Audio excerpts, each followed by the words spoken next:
Now to the brows, I'll be using Davis pencil, like the normal pencil everybody, most people use. And this because this is a beginner class, so I'll be using Davis pencil. Yeah, I started with I cannot remember the number right now, but the one I'm using now is a lighter shade, a lighter pencil, because for the inner corner of the eye, so I'm using a lighter shade of the pencil right now to just line our brows. I won't be going with detailed, like this brows tutorial won't be detailed. Yeah, I went from the inner corner of the eye to the brow bone. I came down at the brow bone. Yeah, and for the upper part, I just went, since I already carved that brow, I don't really have any work to do here, so I just joined the upper part and the lower part at their point where they are supposed to meet. At the point where they're supposed to meet, yeah, that was it. And I'll be filling with the darker one now, like the darker shade of a pencil. Just be going in like bit by bit. Can you see that I'm not really using force, and I'm not really pressing the pencil. I'm not shading. So it's kind of a sketching kind of thing. Yes, it's a sketching kind of thing. Can you see? So I don't really need to go much into it to get it dark. No. Then I'll go on to brush it out with my spoolie brush, a kind of blending kind of thing too, just to get that perfect brows. I'm brushing out the pencil, trying to make it look light. Now I'll be going into my brow thinner. I got this from Osh Beauty. Yeah, brow thinner is to tame the brows, know when to put something in place as well. So I'm trying to pull my brows in place with my brow thinner.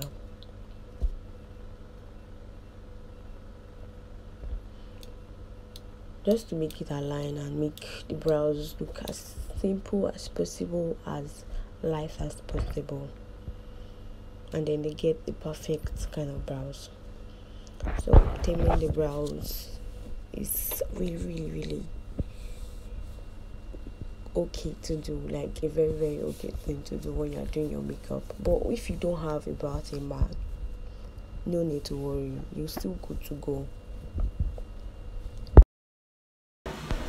Now moving on to the highlighting area, I'll be using LA Pride concealer palette. I went into a darker shade first, like a kind of closer shade to our skin for the inner corner of the brows. And as I'm doing it, I'm placing. Alright, I'm placing.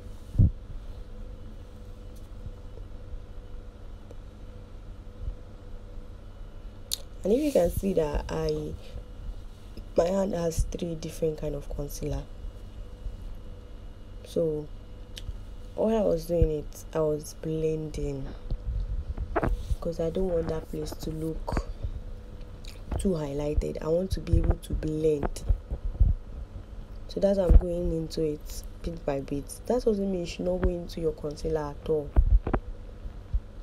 Alright, and this is just me highlighting what I already drew, because when your lining is perfect, then you don't really need to do much.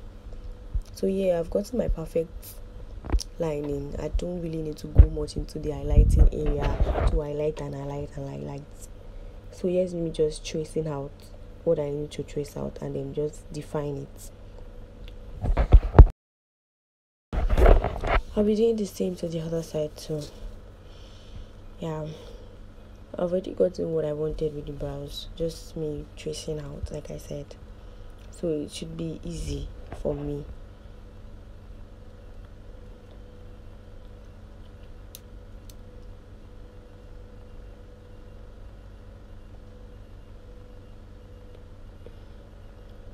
note, I didn't really go much into the concealer, because what's the point of putting excess concealer when you still have to blend it? And that part is a delicate part of your makeup too, the brows. It really goes a long way. You get to know a good makeup artist through their brows. Yeah, because looking at it, you know, okay, this person is very good. Yeah, I didn't really spend much time with the brows, because I did got what I wanted, and there's no point. It was smooth. So that's me just highlighting and blending as I'm highlighting. And note, yeah, I'm not placing my hand on her face. I have a foam in my hand, because placing your hand, wow, will really spoil something. You know when I mean spoil something. Now I've moved to the other side, and I'll be doing the upper part of the brows now. I can actually do the upper part from where I was standing before, so you have to like move to where you can access your brows well. So I'll just be doing the same to the other side too. Can you see the brows? Brows is actually not that hard when you get your way with it. It's not really hard like that. So when you work, consistency is key. Keep doing it, you get a proper brows at the end of the day. Yeah, for the upper part, I went into a darker shade than the lower part, because this is the upper part, and then foundation is there already, and so I went into a perfect shade, a own color. I didn't go into the highlighting part of it. So now we're moving on to the eyelid. I'm blending the concealer. Like I said, blending. Blending is a game when it comes to makeup. You have to step up your blending game at some point. You really need to blend. You blend. Yeah, so that's that about the brows. I'm done with the brows. So now to the eyelid. I'm applying that same, like a concealer on the eyelid now. Now moving on to the baking part, I'll be using Espon powder. Yeah, Espon powder to do the baking. Yeah, I already set with my highlight and contour powder, if you can remember. I set with that. So here is me baking now with Espon powder, and here you place on it to the highlighting areas. Just place it on where you've set. You have to place it on the highlighting area. So that's the highlighting areas on the face. Yeah, that part, the under eye part. That's where you are going to place this powder. Now I'll be going into my flat beauty blender to place it well. Yeah, I have to really place this well to bake my client's face. This is a bit obvious now that I am baking.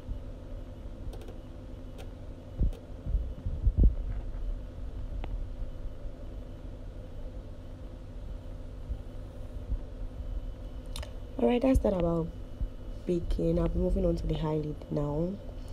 And then the reason why I did the baking before the eyeshadow is because if any fallout is coming from the eyeshadow, the baking powder will help me hold it and probably will dust it up after. So I went into a eyeshadow primer.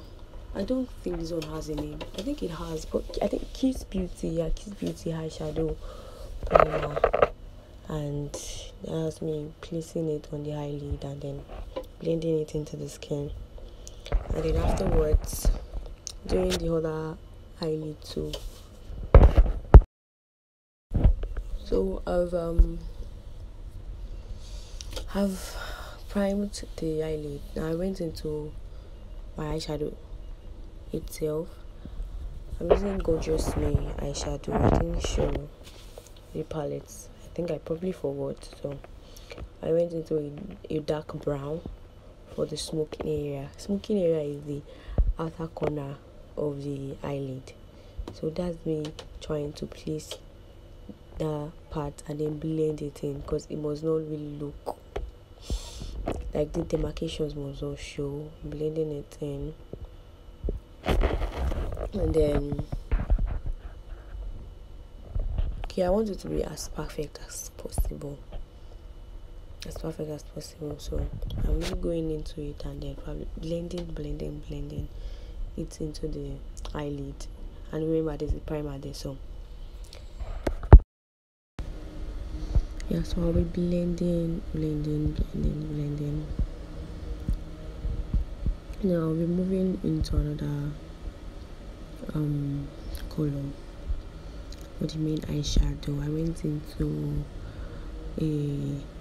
I think golden yellow. Yeah, golden yellow. And don't forget there's a primer underneath it that will hold my eyeshadow. Yeah. So this is me placing. I so much love this eyeshadow brush. It's like a blending brush, like a powder brush. It helps me really place my eyeshadow well.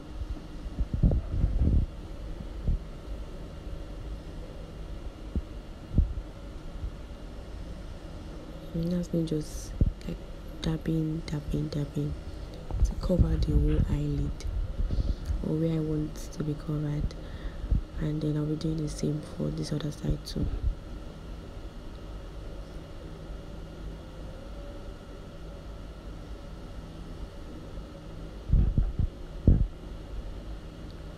Even when I was doing, I was trying to blend the eyeshadow, the golden yellow with the brown, the dark brown, trying to blend so there will be no demarcations. And I don't even know what me and my model was talking about, but we were just talking. Yeah, that's me trying to like blend it and place it well. Now I'll be going into a shade in between with my transition color and my transition color brush. This is what I use for transition. Can you see that I've blended the eyeshadow? Trying to blend the outer and inner corner of the eye, and then blend it with the dark brown and the yellow, so there will be no demarcations, like I said. Can you see?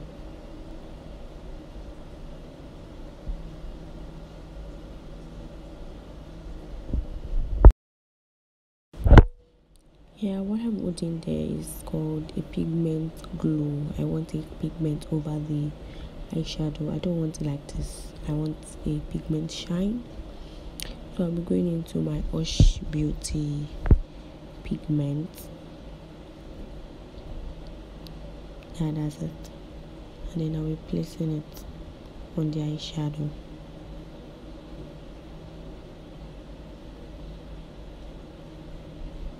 Yeah, I'll be placing it all around the eyeshadow, but not the smoky area. I will not be placing it on the smoky area, but just feel this yellow, look at this golden yellow color. I want to go around because I want the pigment shine on the eyeshadow. Let me just place the pigment all over. Yeah, can you see the difference between the pigmented one and the one that is not pigmented? So yeah, doing the same to the other side too, and that's that about that, I guess. Yes.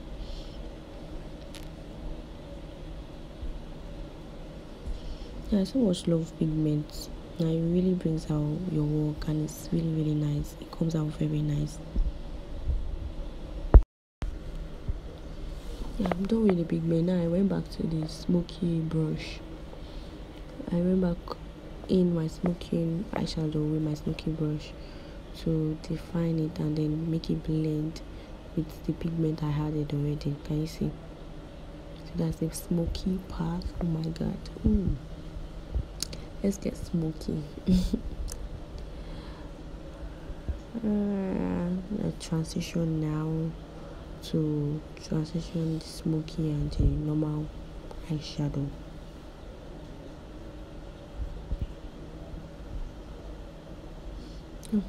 How far? How do you like the look? How's it going at your end? Yeah, my mood are giving me that kind of, oh my god. It's giving me hot.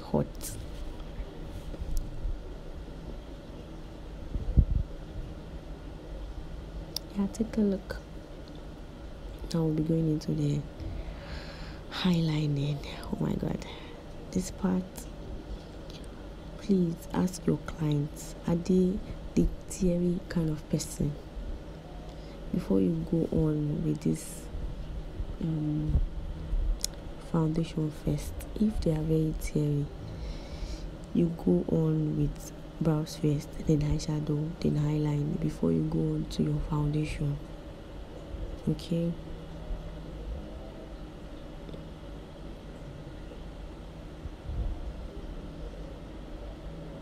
Yeah, that's me just eyeline. I'm doing the eyeliner.